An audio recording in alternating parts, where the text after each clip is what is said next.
Ayan mga loads, ito na yung ating part 2. Naikabit ko na pala yung ating carburetor. Ayan. Pasensya na kayo guys at medyo maingay. Umuulan kasi dito sa amin. Ayan. Naikabit na natin. Yung ano na lang, throttle cable guys. Kabit natin. Ito yung throttle cable natin, bago lang dumating. Ayan, pang Smash 115.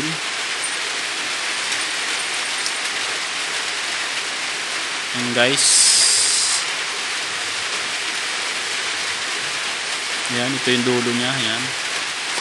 Yan guys, halos same lang naman sila nung ating pang diaphragm type. Yan. Ito yung ating tinanggal, pang diaphragm type guys. Ito yung ating binili, pang Smash 115. Yan. Halos same lang naman sila. Yan guys. Dito lang sila nagkaiba. Yan.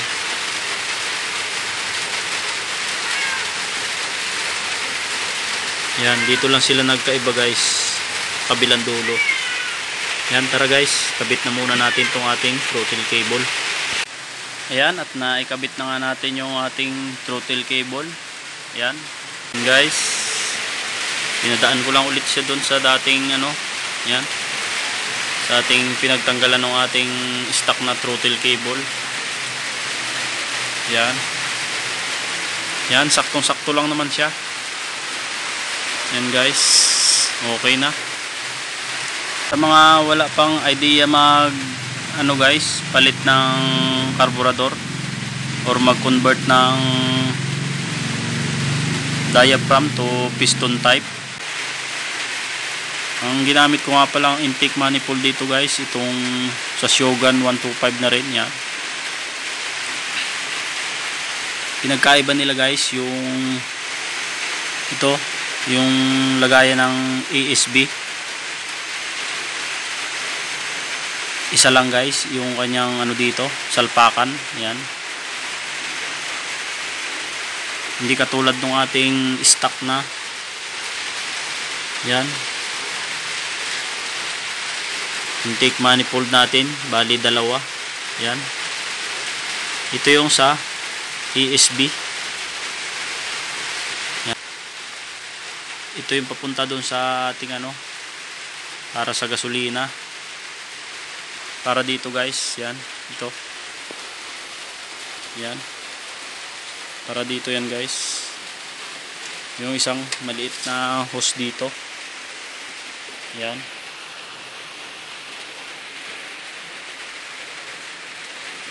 Para dito guys, ito.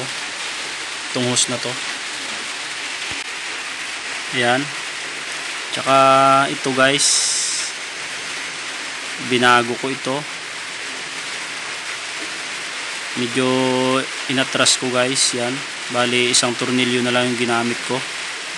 Ito wala na, para lang maikabit ulit natin itong ating ESB para hindi dito bumangga. Yan. Tsaka yung yung itong hose na to guys, dito wala siyang salpakan. Ang ginawa ko, bumili ako ng ng 3-way hose connector. Yan guys, pakita ko sa inyo kung anong ginawa ko dito. Pinag-isa ko na lang sila guys. Yan, kasi same naman sila ng trabaho. Iisa lang sila ng guys, same lang sila ng function guys, para magamit pa natin tong ESB. Yan. Yan guys, nakita nyo ito. Yan. Ang ginawa natin ito. Yan guys, bumili ako ng connector. Yung bali pwedeng magsanga guys. Yan. Sa mga wala pang idea, yan. Bumili na lang rin kayo ng connector kapag isa yung salpakan dito guys sa ating intake manifold. Yan. Kasi same lang naman sila ng trabaho guys. Kahit dalawa or isa. Yan. Yan. Ganito na lang yung gawin nyo guys para magamit yung inyong ASB. Yan. Medyo mahaba yung hose guys. Dito nakakabit sa likod. Tsaka itong isang hose. Yan. Para dito guys. Dito sa ating pump ng gasolina. Yan guys. Yan. Panibagong idea na naman kayo. Yung iba guys, tinatanggal nila tong ASB. Yan. Pero tayo, upgrade lang tayo guys. Hindi tayo magbabawas, kundi magdadagdag pa tayo sa ating mga motor. Kasi maswerte na tayo guys at upgraded na yung ating motor. Kaya wag na nating tanggalin yung mga na-upgrade na sa ating motor guys. Yan. Yan, binalik ko lang din siya guys, yung ating ano. Gagamitin pa rin natin tong ating ASB guys. Yan. Tapos isa na lang yung kanyang connector dito. Kasi nga dito wala. Yung intake manifold kasi na ginamit natin pang Shogun na 125. Yun guys. Tsaka itong carburetor pang Shogun 125 din to guys. Yan. Testingan natin yung performance nitong pang Shogun 125 na to na carburetor. Pwede na natin ikabit yung ating air cleaner. Tsaka testingan natin paandarin guys. Yan. At naikabit na nga natin yung ating air cleaner guys. Pwede na nating i-testing. Yan. Try nating paandarin guys kung smooth yung ating motor. Testing natin, start.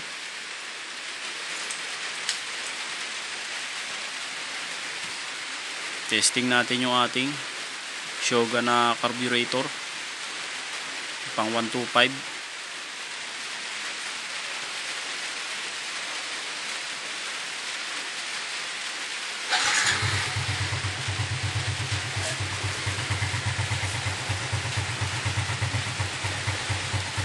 Yan guys, napakaganda ng andar nya, smooth. Hindi ko pa pinipigay yung silinyador guys, maganda na yung andar. Hindi ko pa pinipigay yung ating silinyador, one click yung ating motor.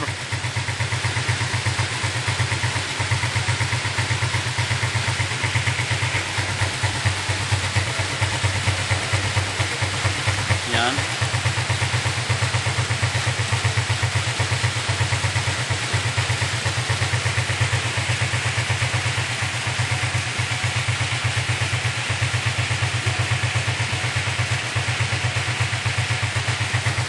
Ganda guys. Testing na lang natin yung konsumo nito sa gasolina.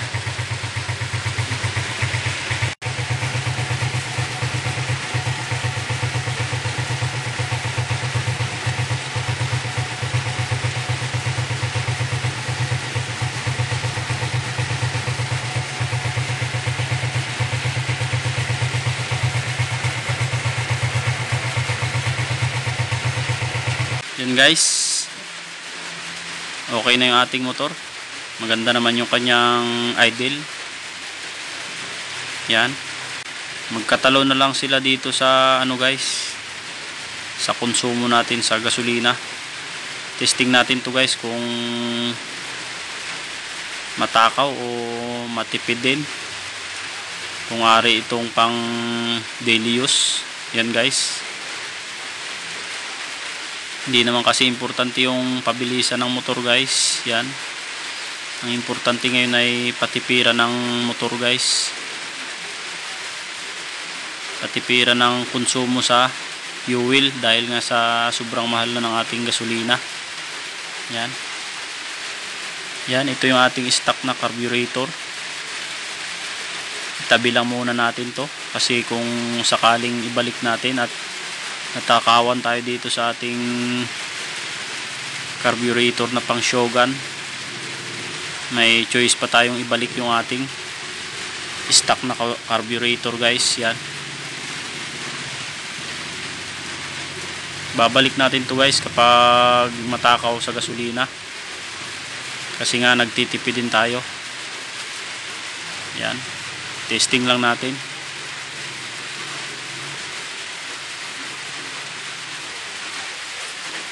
Yan, isa pang start.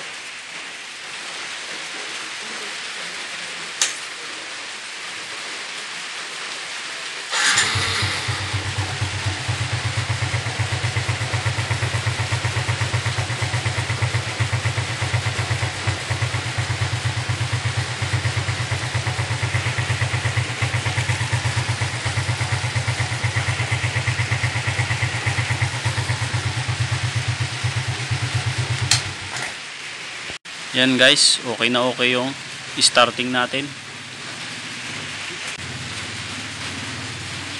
Try ulit natin start guys. Testing natin revolution. Try natin kung may palya pa yung ating motor.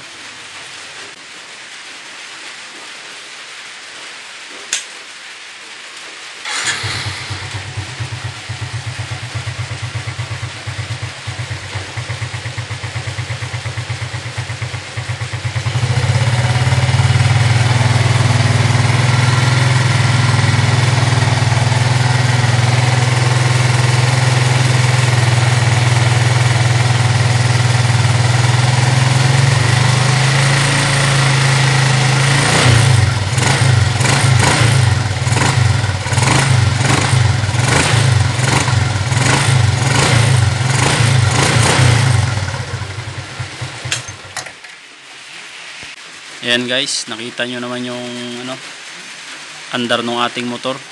Napaka smooth.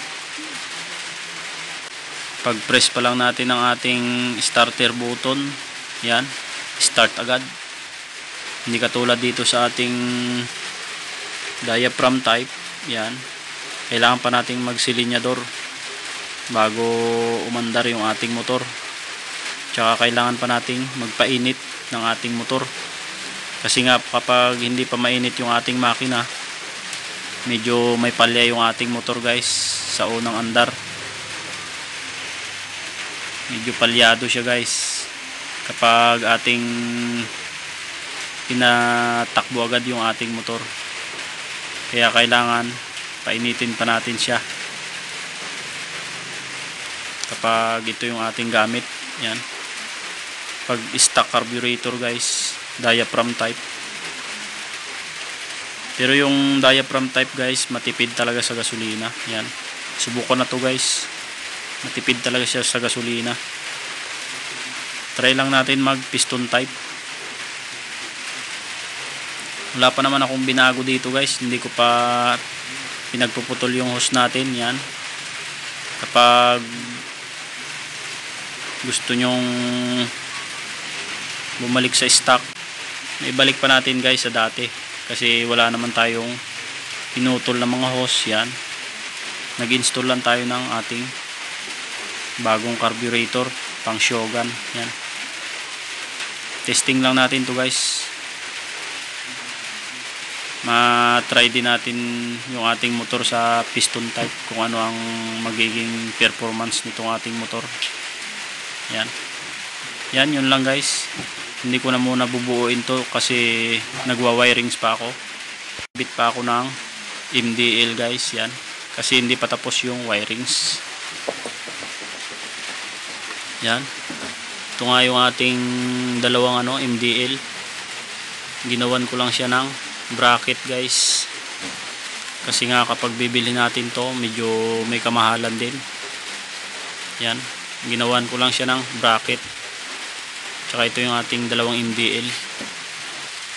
Hindi pa siya tapos i-wirings guys, kaya yan, wa-wirings ko pa siya. Yan, yun lang guys.